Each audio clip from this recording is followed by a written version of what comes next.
Hello, and here's a short video I've shot just to show you the condition and the playing condition of this Fender Rhodes piano.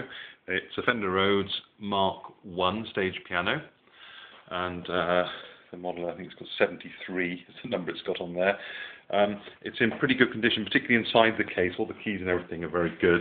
There's a tiny bit of crazing on the front of a couple of the keys here, but nothing that in any way causes any problems with the playing of it. It's purely cosmetic.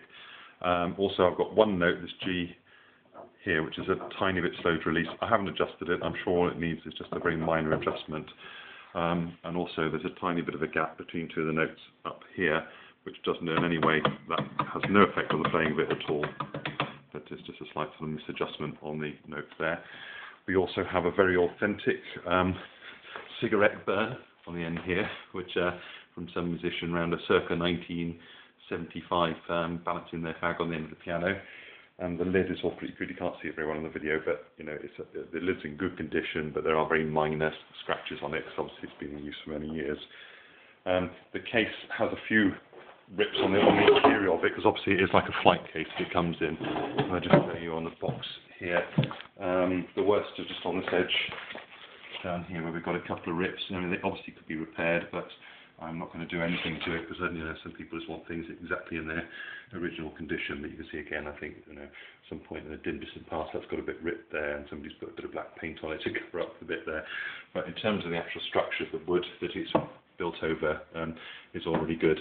Also, tiny bit of corrosion on the ends here, which is cosmetic, but you know they are completely serviceable. All these bits are working. Also, just looking at the legs, all the chrome parts, all the legs and everything are in really good condition.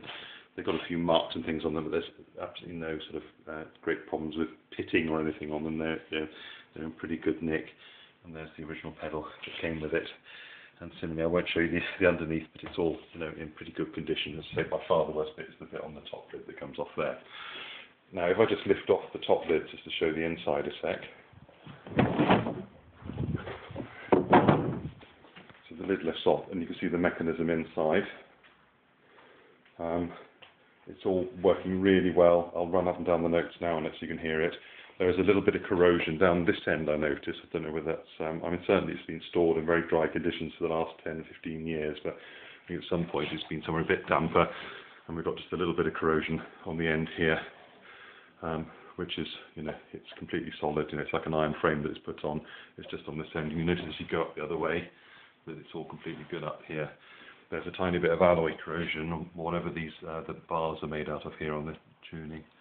This sort of aluminium powdery type thing, which again is not in any way affecting the playing of it. If I just plug it in, it doesn't sound as best in this because it's just plugged in. I've just got it plugged into a very little amp here. But just to run through, it's all working. The volume knob works. You've got the usual things. I'm trying to do this one-handed. There's a bit of a crackle on this pot, I think, but nothing. This is pretty good now, actually.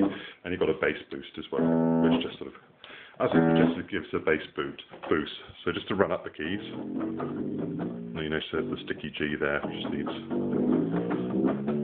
tiny bit of a sort out.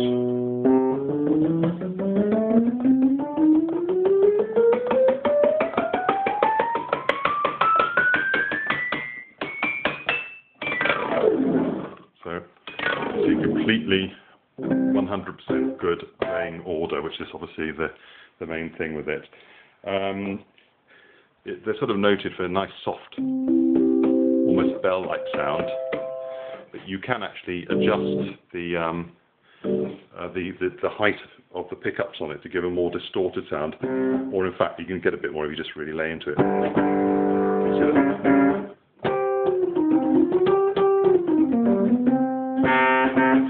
And in fact, if you crank the amp up, you can get a nice distorted effect. And you can get a great thing as well if you've got like chorus pedal or any digital effects. You can add them on and you get all sorts of great different sounds with it.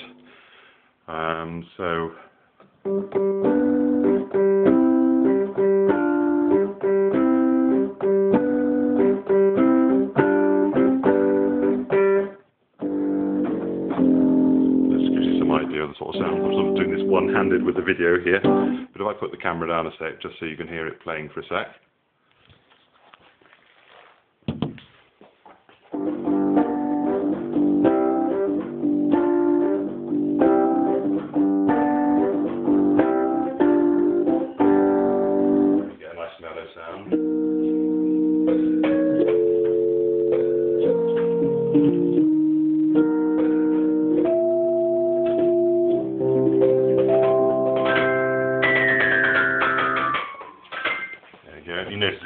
clashing because I haven't got the amp up very high there, but if you're sort of using it in any sort of playing situation, obviously you don't really hear the sound of the mechanism. All you hear is the sound coming out the amp when you turn it up a bit.